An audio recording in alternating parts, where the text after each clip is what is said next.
Okay, let's do this third one. How about I will be the interviewer, Rohit, you'll be the candidate. Okay, action.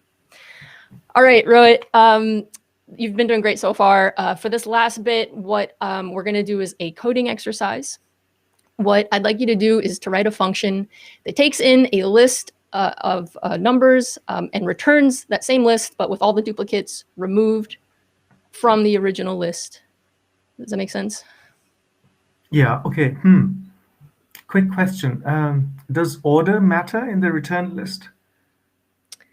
Oh, order. Yeah, you could sort it. Like either way is fine. Okay. That sounds good. I'll start by sorting it. Then why don't I loop through every value in the sorted array, and then for every element, I'll compare it to its adjacent value. Yeah, cool. And Yeah, then so you'll be doing like that sort of thing. And then when you get to the end, that's going to be like, you'll probably have a little edge case there, right? Go off the +1 boundary. Oh yes, yeah, I'll definitely handle that. Yeah, Yeah. cool. All right, cut. An overly friendly interviewer. I mean, this was just to sort of highlight the difficulty that can happen when the inconsistency that can happen when you're scaling an interview program about how, your interviewers are juggling all these things. They're trying to connect with people. They're trying to be encouraging. They're trying to figure out what is noise, what is signal, what do I let the candidate do, when do I step in, but what, and so in this case, it kind of, right, I felt like I mentioned sorting, I mentioned some edge cases, and at the end of the day, there's no right or wrong answer. Like different companies and roles might require different things, but they should be probably, I would just say, write things down. Like write down on your question guides what is considered this, the signal part of the question, and if there's any noise. Like maybe if some questions require string manipulation, but that's just because of handling input, and that's not as important as some of the like algorithmic components or whatever the competencies are, maybe on a rubric that are also written down. Tell the interviewer, if the candidate doesn't know this, like give them the answer, tell them to look up docs, give them the split function. Like don't spend 10 minutes on the unimportant thing. So tell them what is noise.